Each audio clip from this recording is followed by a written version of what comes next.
15, 14.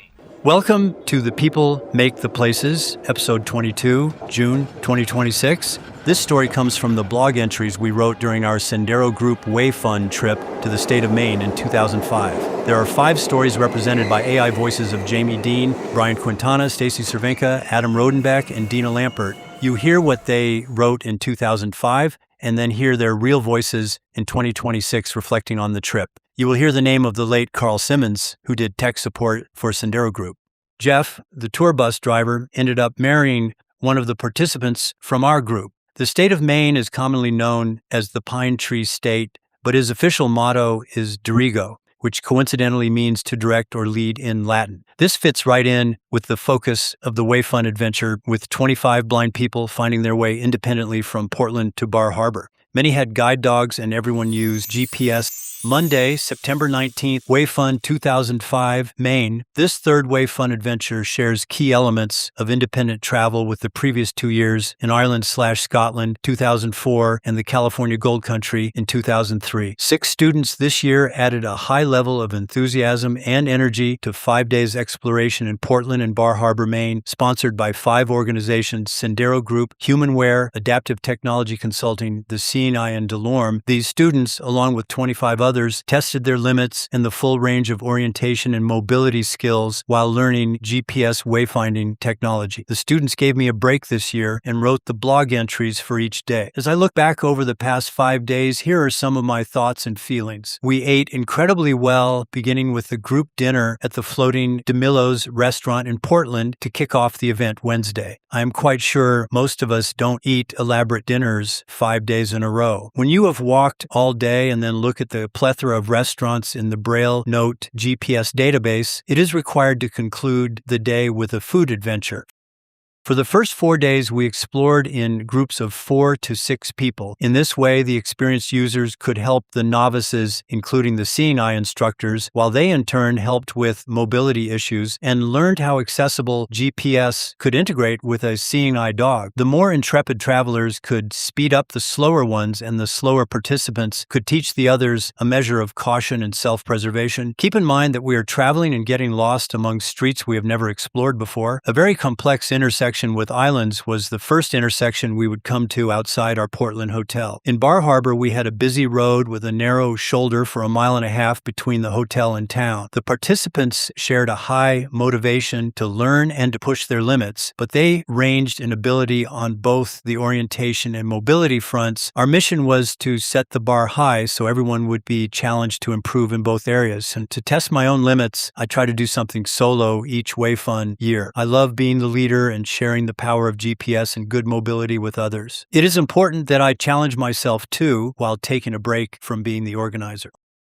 On our last full day, I was torn between the carriage ride and a challenging hike with a couple of the students. I decided to try and do both. We hiked along the smooth carriage road from Jordan Pond to the Wildwood Stables, and I rode in the carriage back to the pond with 6 of our group. While they stopped at the Jordan house for a spot of tea, I raised Adam and Stacy on the radio and set out on foot at a fast clip to hook up with them. Adam radioed me his latitude-longitude position, which I entered into my Braille note and set as my destination. They had a 1-hour head start, so it was going to be tough to catch them. The initial walk around the east side of the pond heading north was smooth. My dog, Miguel, was threading me through the trees from 3 to 5 miles per hour. I knew this by pressing S for speed on my GPS. I kept checking in with Adam from time to time on the radio, hearing about how they left the shoreline trail and were trying to figure out a steep side trail. My goal was to find that same trail. My shoreline trail crossed 5 narrow wooden bridges and then became very rocky. I got so caught up in clambering to and fro behind Miguel that I finally discovered I had passed the Adam and Stacy trail by 0.85 miles. I didn't want to deal with walking back over the boulders behind me, so I told them not to wait, and I would continue around the pond and meet them back at base. When the boulders ended, a narrow wooden walk began. It was made up of 2 8 by 2 inch planks. It ranged from 6 inches off the ground to 3 feet. 16 inches is not wide enough enough for a dog and person to walk side by side, so I angled behind Miguel and gingerly stepped along. I slipped off this precarious boardwalk a couple times, including one full-fledged sprawl on my back. I was very glad to have the radio, so I called for help if I got hurt, but mostly so we could trade play-by-play details about our respective hiking adventures. The wooden walk carried on for 3/4 of a mile. I thought it would never end and was immensely relieved when it finally transitioned to a smooth shoreline trail. Shortly thereafter, and 4 miles since I set out, I reached the Jordan house. Adam and Stacy arrived a few minutes after I did. We toasted a pint to our mutual independent adventures. Although we love our sighted friends dearly, these hikes were highlights for us because we accomplished them on our own. I was really proud to hear of other solo travels. On the first night, Adam and Jay got separated from the group heading back from DeMillo's and had to use the GPS and their wits to find the way to the hotel on the very first night of the trip. Mark and Angela weren't willing to wait for those of us in quest of ice cream and also found their way back alone. Dina went kayaking on her own because nobody else was going, and she was bound and determined to go see kayaking. Ilona from the Netherlands is a beautiful, quiet spirit, seldom at the head of a group, but always arriving at the destination with or without others. I sometimes felt like we had created monsters as the students and others charged off this way and that, reveling in the opportunity and ability to check out anything and everything. One never quite knew where a blind couple, Paul and Kathy, would turn up. I loved hearing others like Jamie get excited about points of interest we would pass, if only because of a peculiar name. Jamie shares my childlike wonderment just to be able to know what is nearby. When I woke early this morning, I discovered a beautiful sunny day and wished I could stay longer. I was tickled to hear one of our new participants, David Egan, was one step ahead of me. He changed his flights to explore Bar Harbor a few more days on his own. It is good to know, as we all sadly head home,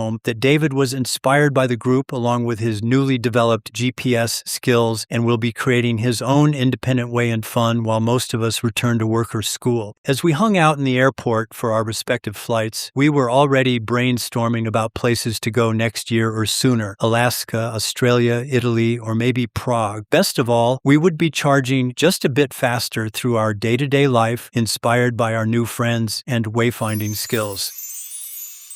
Thursday, September 15th, 2005, Stacy Cervenka, Portland, Maine. My roommate Denna and I dragged ourselves out of bed around 8 o'clock this morning. Since we had been out fairly late the night before, using our GPS units to track down some late-night ice cream, getting out of bed took some effort. We met up with the rest of our traveling companions in the lobby of the hotel around 8:30.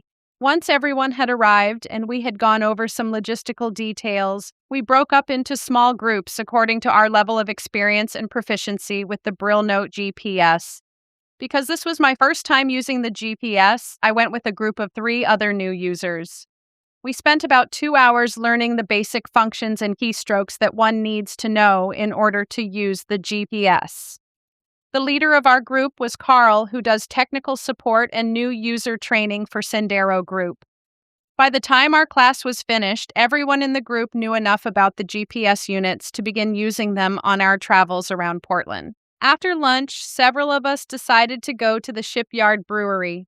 Some of our other traveling companions had had Shipyard beer at the restaurant where they'd eaten lunch, and they highly recommended that a group of us go check it out. So about 15 of us braved the light rain that had begun to fall and walked the mile or so to the Shipyard Brewery. With visions of hops and barley dancing in our heads, we all trooped into the brewery. Unbeknownst to me at the time, several of the brewery employees pulled 2 members of our group aside and told them that they didn't want all these blind people going upstairs and taking the tour. After all, they said, there are hoses all over the floor and puddles of water everywhere. Luckily, these 2 people explained that we would all be using canes or dog guides and that these mobility aids would prevent us from getting any sort of trouble. Things seemed settled, and we all trooped into the waiting room. There were about 50 or 60 people waiting to take the tour. A brewery tour guide came up to the front of the room and announced, "Just so everybody knows, we're going to watch an 8-minute film on the brewery and the brewing process. After that, we're going to go upstairs and take a tour. This will involve going up 3 flights of stairs, and there are hoses and puddles of water all over the place. So you might all want to think about that as you watch the film." Naturally, all of us knew that this was code for, "Are you blind folks sure you can handle this?" So we all nodded and smiled amiably and sat through the 8-minute introductory film. After it had ended, the tour guide came back and informed the audience that guide dogs were not allowed upstairs. We tried explaining to the employees that not allowing the guide dogs to come with their owners was against the law. They seemed particularly concerned that the dogs would somehow contaminate their yeast. We reminded them that guide dogs are very well groomed and cared for, and that, after all, how could they guarantee that any people who went on the tour had good hygiene and were clean? After arguing with them for quite some time, most of the group decided not to go on the tour on principle. However, 2 guide dog users agreed to leave their dogs downstairs with a friend and go on the tour anyway.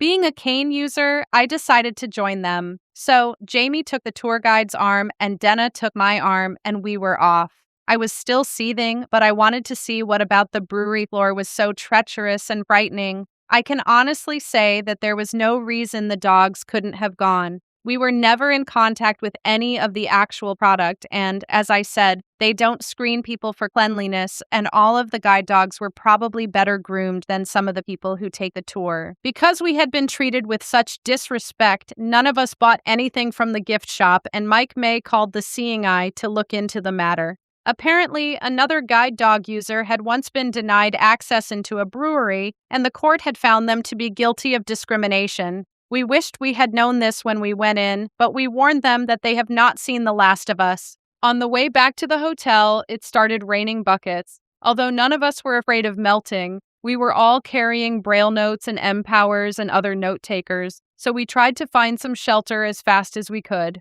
We ended up ducking into the tax collector's office at the Portland City Hall and waiting out the rain. The people in the office were very friendly and welcoming, and I think they got a big kick out of everyone running in their drenched with our canes and guide dogs. That evening, we all got together as a group for happy hour at the hotel bar, and then 4 of us went out to celebrate Adam's birthday at a restaurant called $3 Dewey's. It's funny, but we were joking on the way about whether or not Sendero Group lists houses of ill repute on their list of points of interest. As it turns out, $3 Dewey's used to be a brothel. Talk about a strange coincidence. The name of the place comes from the expression $1 looky, $2 feely, $3 Dewey. However, now $3 Dewey's is just a cozy little pub that serves fish and chips. It was Adam's 23rd birthday, so they brought us all a huge Toll House cookie with ice cream and spoons for all of us. Tomorrow we're going to demonstrate the GPS to some local blind people, so we have to be up early. It's been a long, full day, so many of us are turning in a little early. We're all really looking forward to going to Bar Harbor tomorrow. Note: another group successfully accomplished the task of finding a geocache. This is a latitude/longitude with a clue. In this case, it was the director, who happened to be John Ford, one of Portland's native sons. My name is Stacy Cervenka. I spend 4 days each week in Des Moines, Iowa, where I serve as the director of the Iowa Department for the Blind, and the other 3 days each week in Lincoln, Nebraska, where I live with my husband, Greg, who is also blind, and our 2 children who are sighted, Leo, who is 12, and Josephine, who is 8. I think there are a few things that were different back at that time. We didn't really have smartphones. We had flip phones, and often they were on very limited calling plans. I think your typical blind person has access to a lot more GPS and wayfinding tools in our smartphones. We all have Google Maps and Apple Maps and other mainstream tools, and then there are also apps that exist just for people who are blind, like Ira and Be My Eyes and Seeing AI.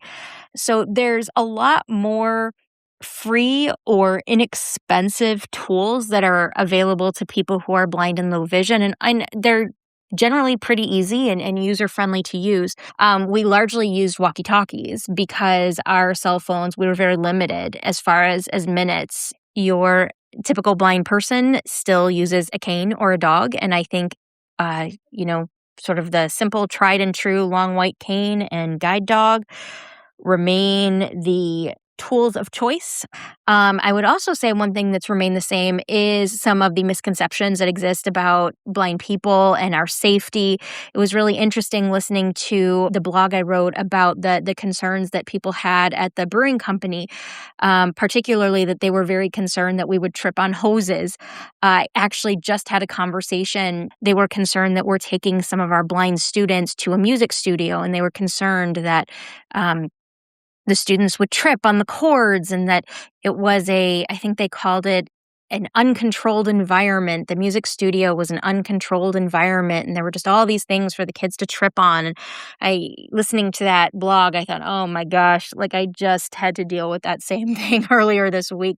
Also thinking about the guide dog discrimination that still exists. Guide dog users are still often discriminated against when they try to use ride-hailing services. As far as things I experienced that influenced my approach to life, I've learned a lot about Acadians and that culture. My grandpa Leo his family was Acadian, and, they came down from Nova Scotia to Massachusetts. And while I knew that, I really didn't know much about that culture at that time.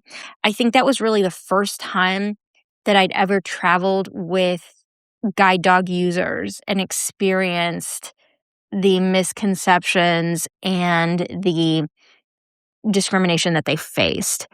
And so I think that's something that's always stayed with me, and how important it is to stand by our friends who have guide dogs, even for those of us who may choose to use white canes.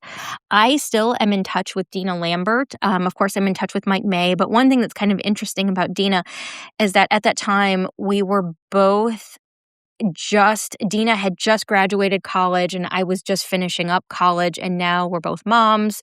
We both have careers.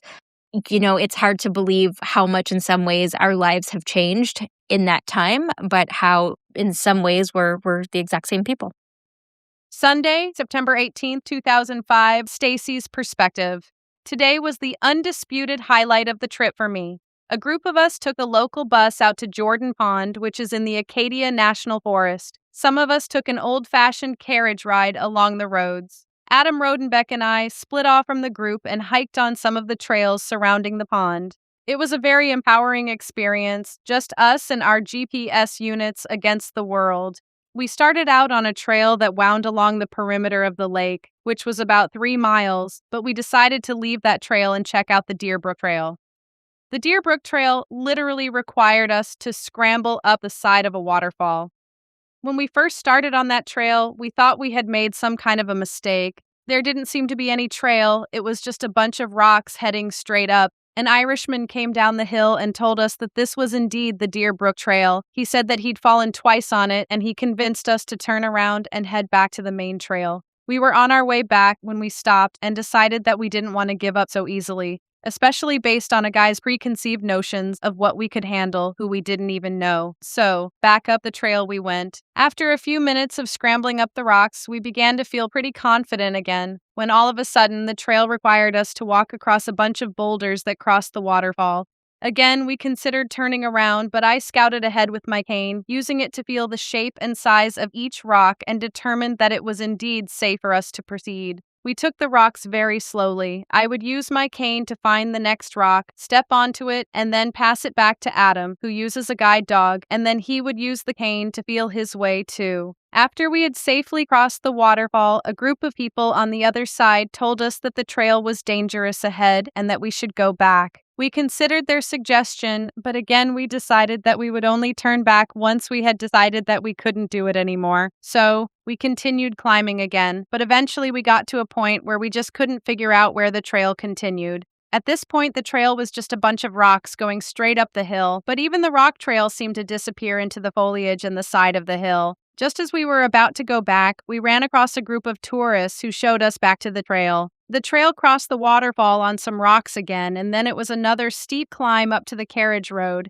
We walked on the carriage road back to the visitor center, grinning like idiots the whole way. We were so happy that we persisted and hadn't turned around. The GPS was very useful to us throughout the hike, as we were able to drop waypoints along the way like electronic virtual breadcrumbs. If we had gotten lost or discovered that the trail was more than our skill level allowed, we could have easily gone back the way we had come. The GPS was also useful to us once we had gotten to the top of the Deer Brook Trail, as it helped us to get back to the visitor center without a problem. To top off the day, once we had gotten back into town, we stopped at Ben and Bill's Chocolate Emporium. Who could ask for more than fresh air, a challenging hike, camaraderie, and chocolate? Sunday, September 18th, 2005. Denna Lampert's kayaking adventures. After completing a full day of bus tours with the group Saturday, it was important for me to enjoy exploring my surroundings by myself, using the GPS on our last full day of the trip. This experience of using both the Street Talk and the Braille Note GPS units challenged me to assess the various features as objectively as possible. Ultimately, when I wanted to find an adventure, I was able to search the points of interest database and quickly navigate to my destination, coastal kayak tours of Bar Harbor. Of the many outdoor activities of which one could partake, I chose kayaking because it was the most economical way of doing something physically active and surrounding myself with the sounds and smells of the natural environment. Sometimes as a blind person, we hear about pictures or others' experiences, but we often lack a full appreciation of the ambiance of the environment without exploring it ourselves. The instructors from the Seeing Eye dropped me off at the kayak location at approximately 3:30 p.m. Surprisingly, there was little question of my safety solely based on the fact that I am blind. I think that was due to people seeing a number of blind individuals for a few days moving within their city with a sense of confidence and assertiveness. Once I charged my debit card and signed the legal document of liability, I put on the necessary gear of proper Maine kayaking. I was paired with a gentleman from Vermont in a tandem kayak, which was broader for more stability.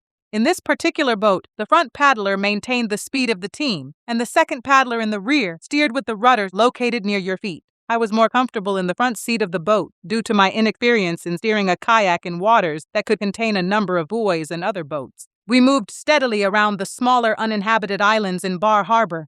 It was great to hear the surf hitting the rocks along the shoreline of these islands. I could hear the fish jumping out of the water, only to be caught by seagulls waiting for unsuspecting fish. My partner conveyed his emotions when seeing the surf, the seals popping their heads in and out of the water, and the emerging sunset which had eluded us since we arrived. This kayaking experience made the WayFun trip a once-in-a-lifetime experience. The natural sounds of the sea, the movement of the boat, and the cleanliness of the environment are imprinted in my mind forever. I mentioned earlier that it is hard to imagine the meaning of a word or phrase without experiencing it for oneself if you cannot see. For me, the words wake, seaweed, and surf fell into this category. Of course, I knew how to use these words in a literary sense, but today was the day where the real world gave meaning to literal definitions. For instance, I understood what the word wake meant, but could never solidify the actual image in my brain.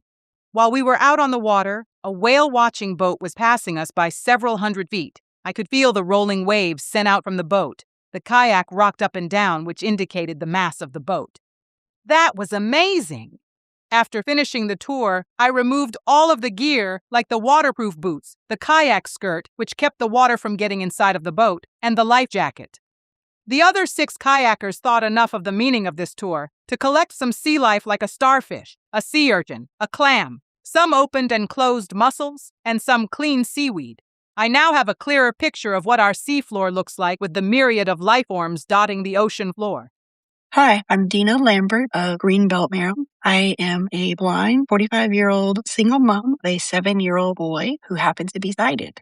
The 2005 WayFun adventure was about a year into me growing up. And after moving to Maryland from Arkansas, it was the first time I really used my own money to create a vacation just for myself. And having that experience with other students and people my own age, as well as those that were older than me who were also blind, gave me the confidence to say, hey, let's do it again. And that's what we did for the the Vancouver and British Columbia WayFun adventure a few years later. Fast forward to about 2018, I found a company that plans trips for blind and visually impaired travelers. And that actually kind of mirrors the experience that I wanted to gain. I wanted to be able to use GPS, use my travel skills to learn and experience the world around me. Went to Netherlands and also to Greece and Croatia and Germany. And those are experiences I want to have again, because listening to the podcast and the articles that we wrote back in 2005,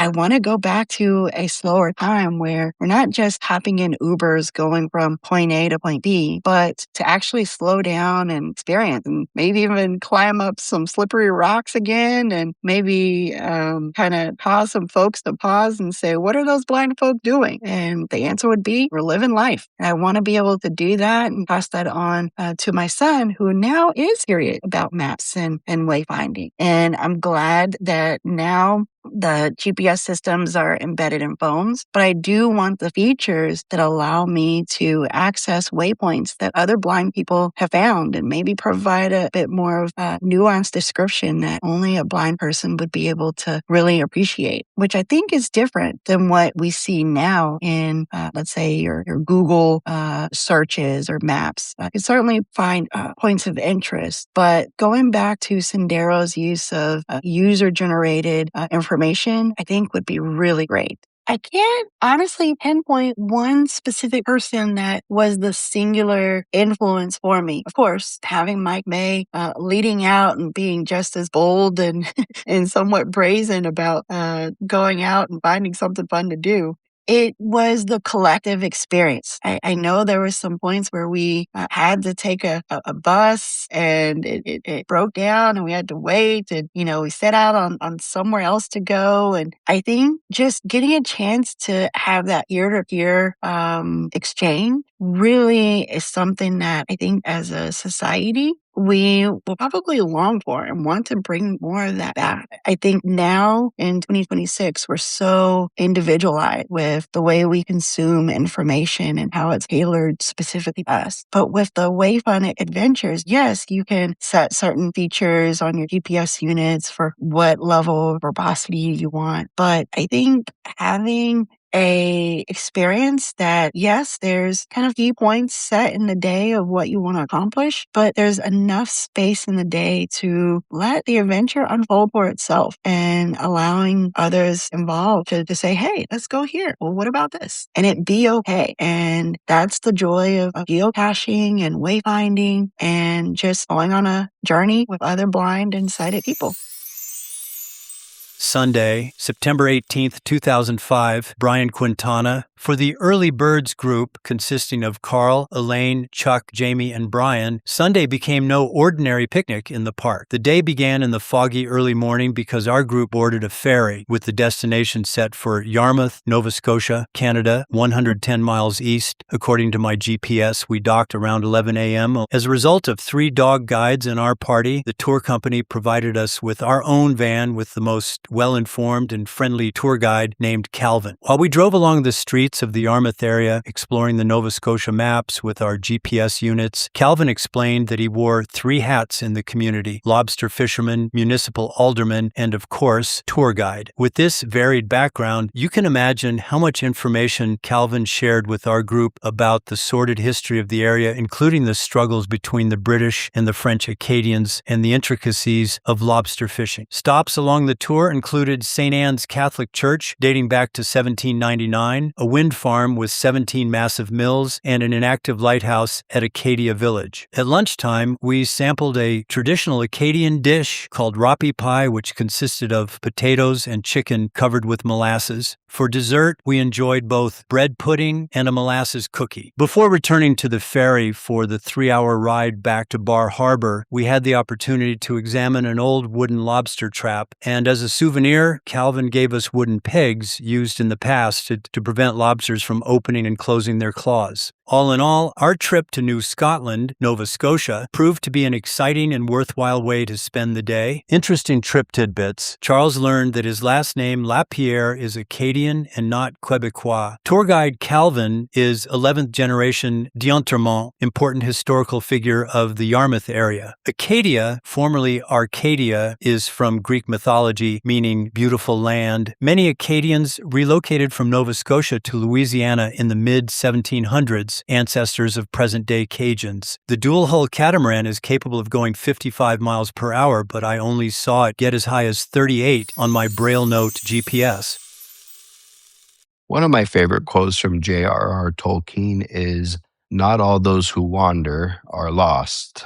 And I think that sums up my trip with Mike and some fellow explorers more than 20 years ago. Hi, my name is Brian, and I live in New Mexico and am a teacher. When I first learned about this trip, I must say I wasn't necessarily excited, but more skeptical because most trips are planned out. There's an itinerary, you know, where you're going, what time you're going to go, and how long you're going to be there. And this was literally just showing up to Portland, Maine.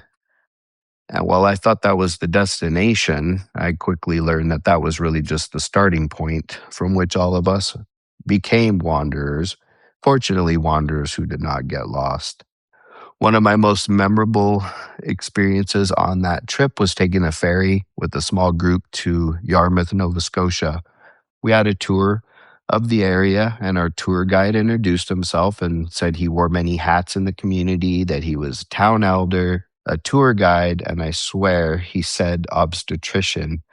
So, of course, I did a double take and asked him to repeat what he said, and he had actually said lobster fisherman, but I guess with his Canadian accent, I clearly misunderstood him.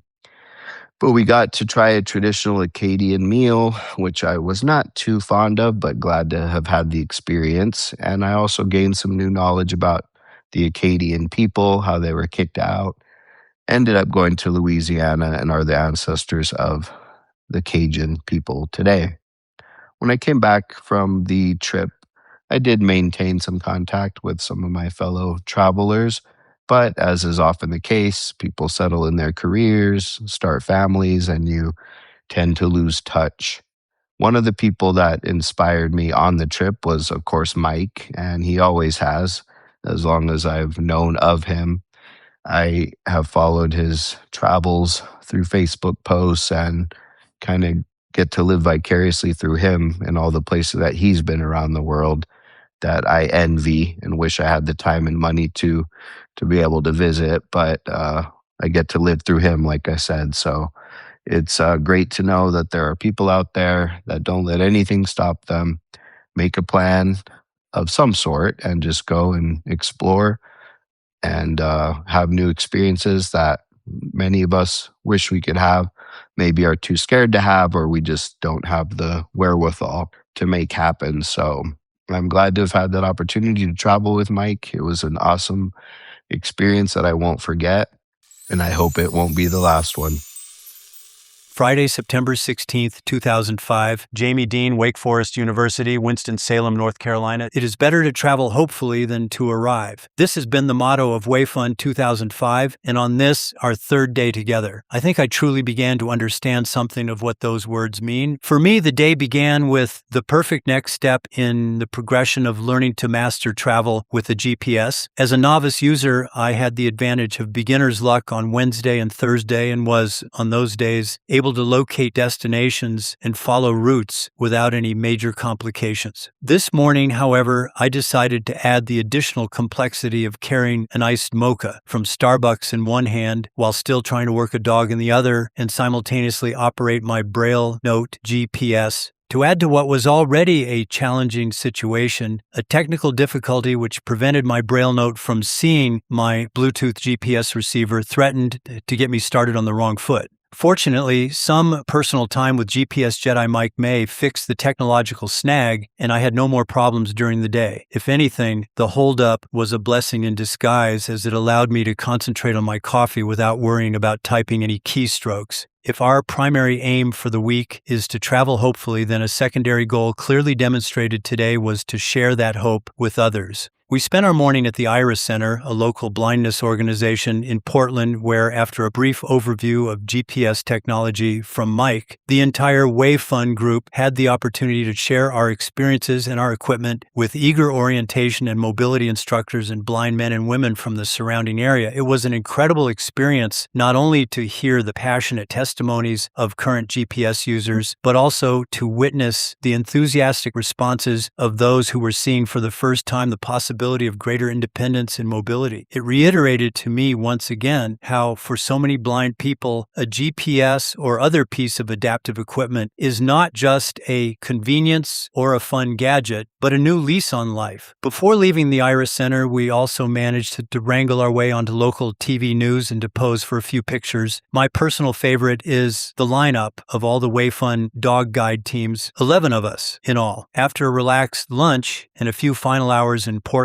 most of the group loaded onto a bus headed for the city that will host us for the remainder of our adventure, Bar Harbor and some of the state's most beautiful coastline. On the way, the gang stopped for another quick picture at the headquarters of Delorme, the company that produces the GPS receivers that many of us use. The background of the picture, a giant globe, seems somewhat symbolic. Not only does it represent the worldwide scope of the satellite's eye, but it also serves as a reminder of the international contributions that have led to the creation of the technology we are all using this week, a technology created by one man from the Western United States and another from Canada, now coupled with the products of a company born in New Zealand and utilized by blind people from California to the Netherlands. I actually did not ride along with the rest of the group. Instead, I tagged along in a van with one of the many staff members from the Seeing Eye, which allowed me to put the vehicular route capabilities of my GPS unit to the test. Looking back, it strikes me that our car too illustrated some of what has made the technology and independence revolution for blind people possible.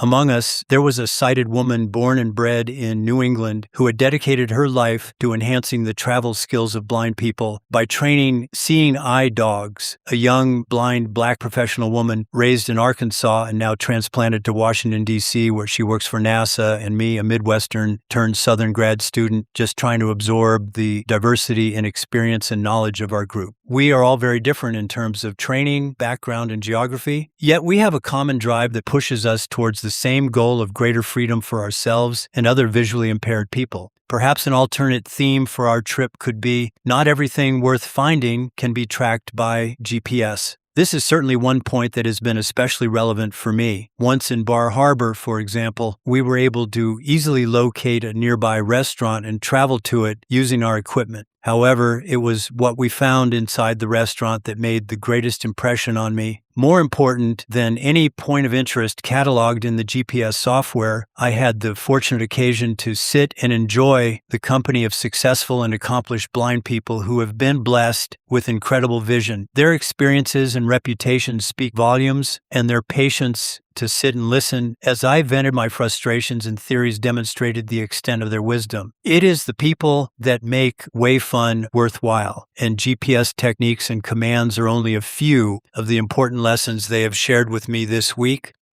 This is Jamie Dean. I'm the lead counsel for accessibility regulation at Microsoft, and I live in Winston-Salem, North Carolina. After listening to what I wrote back in 2005, what stands out to me is how GPS has become so prevalent in our society. It was still a fairly niche technology when we took that trip, and now it's everywhere. It's the primary source of navigation for pretty much everyone. Of course, at the same time, the form factor that we use is so different. On that trip, I had a separate Bluetooth connected GPS receiver. I had my Braille note taker that I was using to read the output from the software and to give commands and all of those things. And now all of that is just contained on my iPhone. And at the same time, the technology has just become so much more affordable because of that. And you can get any number of GPS apps totally for free. Although I would still say the Sendero GPS is maybe the best one ever for the blind. What has really informed my life from that trip is the approach to travel and the sense of adventure that people had. That trip really gave me the travel bug, and it's something that I share in common with my wife and our 4 kids. We love to travel. Since that trip, I've been to 4 different continents, many countries and states, and I just can't get enough of it. I always want to be on the go. But something that stands out to me is I wrote in the blog post that maybe the theme for our trip should have been not everything worth finding can be located with GPS. And that is still so true. There's just nothing better than being on a trip with other people, hearing from them, learning about their experiences, and just sharing time together. I related in the blog post a story about sitting down in a restaurant and just listening to all of these accomplished blind people around me. And I still think there's nothing better than traveling, finding a good restaurant, and having a great conversation.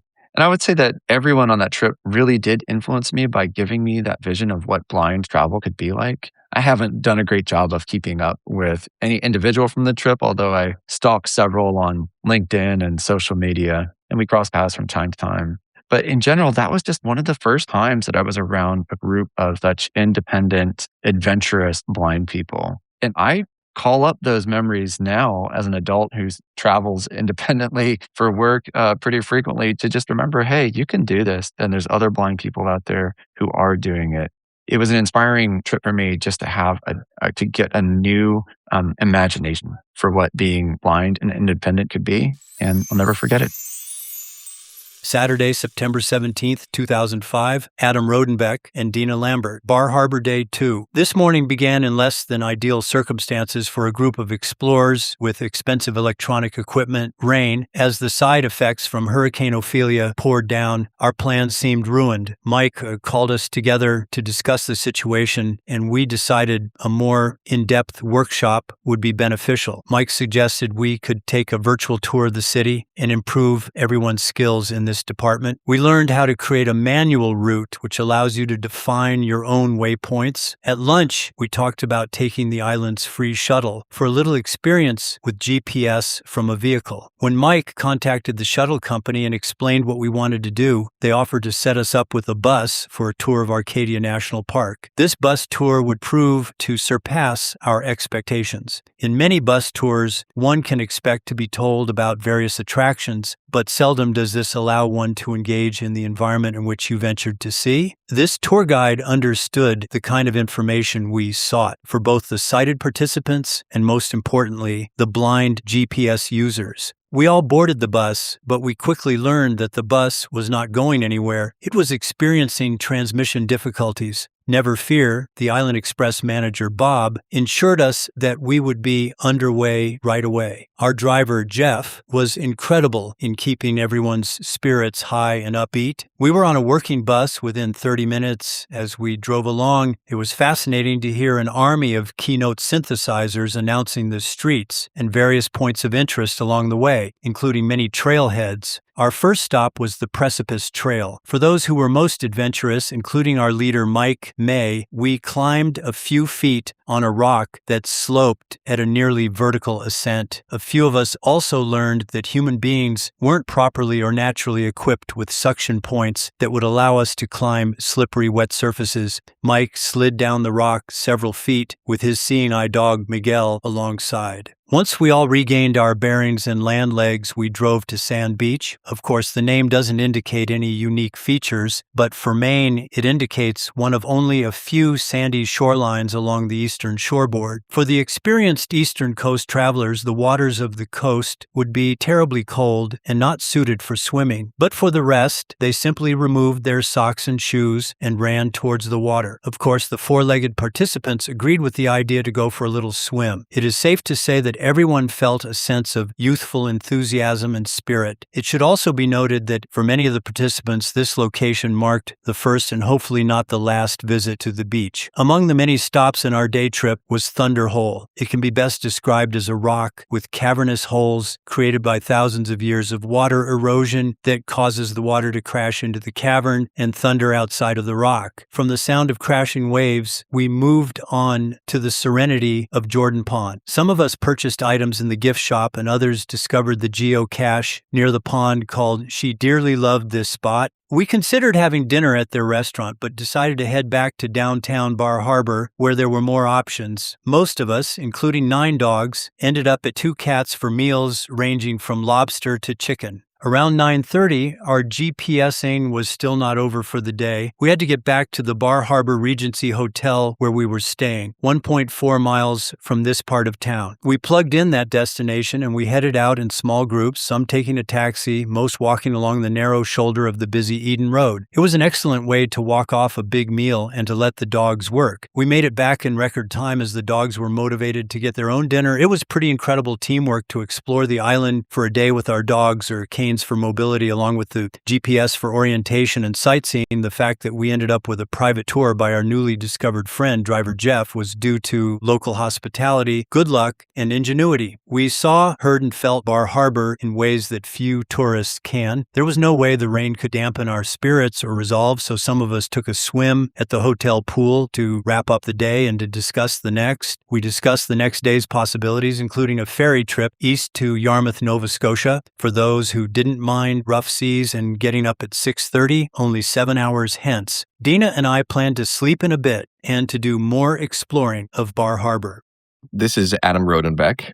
When I think back on the trip, the thing that I would say that's the same for me is I still use a dog guide, and I still like to get around and explore different things. But the technology that I'm using is quite a bit different. So I now use a smartphone for GPS, and I think that the biggest piece of that really is the portability and maybe the expense. So some of the technology that we were using at the time was quite expensive note takers. It was a little bit bulky in comparison to just being able to pull my phone out of my pocket and do a quick spot check on where I might be. Some of the things, though, that are the same, it's interesting because in the trip, we used radios rather than cell phones. And that's still something that I do. I'm kind of nerdy, and so ham radio is something that I'm interested in. But I found that if I'm walking with a couple of people and maybe we're going to be in different places or walk at different paces, then talking on a radio is a lot easier for me than getting out my phone and conversating. I think it's probably because I can control the volume easier and I don't need to take an ear. And that maybe has been something that I really prefer. There's a lot of technologies now that leave our ears open, if it's bone conduction headphones or some of the smart glasses. But even still, with a phone conversation, for some reason, I feel more distracted than the radio, which I can just turn off if I need to, or it's on and off a lot easier. And so for me, when I'm walking with friends who are generally as dirty as I am, working with a radio, I think is something that I learned on the trip that actually works well for me. Another thing that maybe I use when I travel today are smart glasses. And generally, I use that as a spot check on what the route ahead of me looks like, what the path has in it, if there are any obstacles, and a quick check to make sure that I'm not in the street, that I'm on the sidewalk that I think that I am. I don't really use a lot of things like the IRA or Be My Eyes as much as just a quick snapshot and then have the AI describe my surroundings. And I would say that really the minimalist is kind of the way I am with a lot of these technologies. One of the things that we talked about a lot in the trip was the food and the places that we went. And I think just that idea of exploring and getting out and checking out new things is something that I've kept in mind. Since then, I've moved to a few different cities for jobs, kind of gone back and forth between Indianapolis, and I've moved to San Francisco and lived in Austin for a while. I think that being on the trip and just having that experience of going out, exploring new things has given me the confidence to be able to take out a GPS anywhere and say, what is the address of where I'm going? Look ahead at the points of interest and then decide where I'm going.